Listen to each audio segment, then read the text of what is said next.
The Balochistan rebels are bleeding the Pakistani force. The police stations are now under attack. After demanding a complete removal of Pakistani forces from the region, these videos are being circulated on the social media. Shocking videos of attacks on Sharif and Muni's men in Balochistan have gone viral.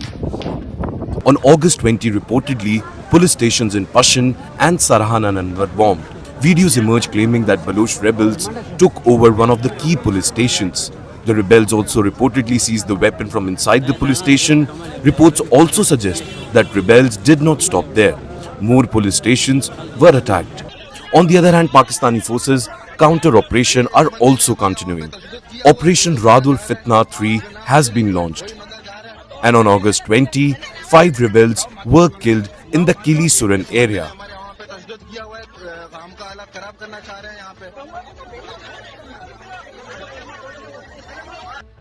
Balochistan continues to burn. The BLA is giving tough time to the Pakistani security forces. The calls for separation have grown louder in the Pakistani province.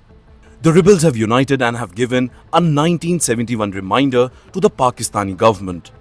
Balochistan separatist leader Mir Yar Baloch has issued a fresh statement, an ultimatum for Islamabad's top authorities.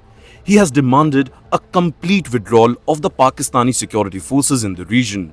Mir Yar Baloch calls Balochistan a separate country.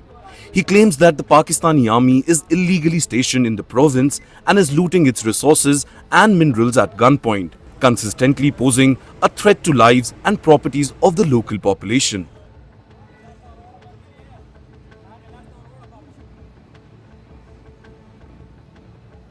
Well, the 1971 threat referred to the formation of Bangladesh, when around 93,000 Pakistani military personnel surrendered unconditionally to the Indian forces. Baloch wrote, just as in 1971, after losing the war in Bangladesh, Pakistan handed over the naval, air and land forces and war equipment there to the forces of Bangladesh. In exactly the same manner, the occupying forces of Pakistan must now clearly announce the date and deadline for their withdrawal from Balochistan, and they will not be permitted to take even a single bullet while leaving Balochistan. He has also demanded that military hardware be left behind during the withdrawal. The list includes tanks, aircraft and heavy weapons. The statement further calls for naval and military equipment to be handed over. Mir Yar Baloch has also warned that if Pakistani forces remain in the region, there could be further bloodshed. The BLA claims that it carried out 22 attacks between August 9th and August 15th, and 26 Pakistani personnel were killed in these attacks. But these figures have not been independently verified, and Pakistani authorities have not fully addressed the claim.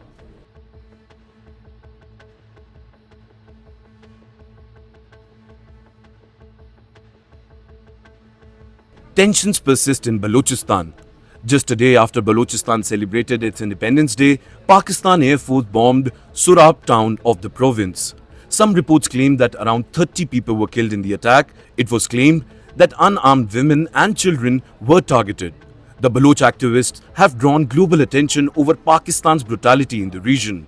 The outrage against the Pakistani government is visible. Videos went viral on the internet. Amid calls for freedoms, some Balochistan residents burned the Pakistani flag.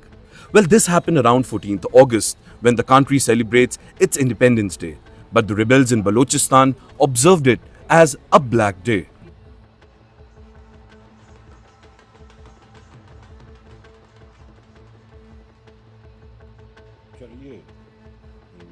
This particular video from Balochistan has gone viral on the internet. Mir Yar Baloch shared the video of Hinglaj Mata Mandir, lovingly known as among the Baloch as Nani Ka Mandir, a sacred place where hundreds of thousands of devotees come every year to seek the blessings of Ma Bhavani. It is an ancient Hindu shrine deep inside Balochistan. Hindu pilgrims travel across rugged landscapes, and the place is honored as the sacred Shakti Peeth. There's a subtle messaging behind these videos posted by the rebels, a clear signal for the failed regime of Shahbaz Sharif.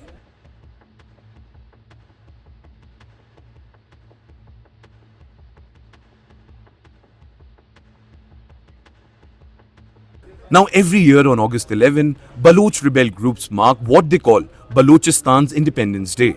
While Pakistan celebrates its Independence Day on August 14th, many Baloch activists argue that their homeland had already attained a separate status before Pakistan came into existence. For them, August 11 is not just a symbolic date. It signifies that Balochistan was an independent entity who later incorporated into Pakistan remains disputed. This fight for justice lies at the heart of one of South Asia's longest-running conflict. Well, Balochistan is Pakistan's largest province by area, accounting for nearly 44% of country's landmass. Yet it remains among its least developed regions despite possessing vast reserves of natural gas, copper, gold and other minerals. Well, many Baloch rebels group argue that province's natural wealth has disproportionately benefited the Pakistani government, while local communities continue to face poverty, unemployment and inadequate infrastructure. In fact, the development of the Gawad Port, a flagship project under the China-Pakistan Economic Corridor or the CPEC, has further intensified these debates. Critics argue that locals have not received proportional economic benefits, while Islamabad maintains that such projects are designed to bring long-term prosperity and development to the region.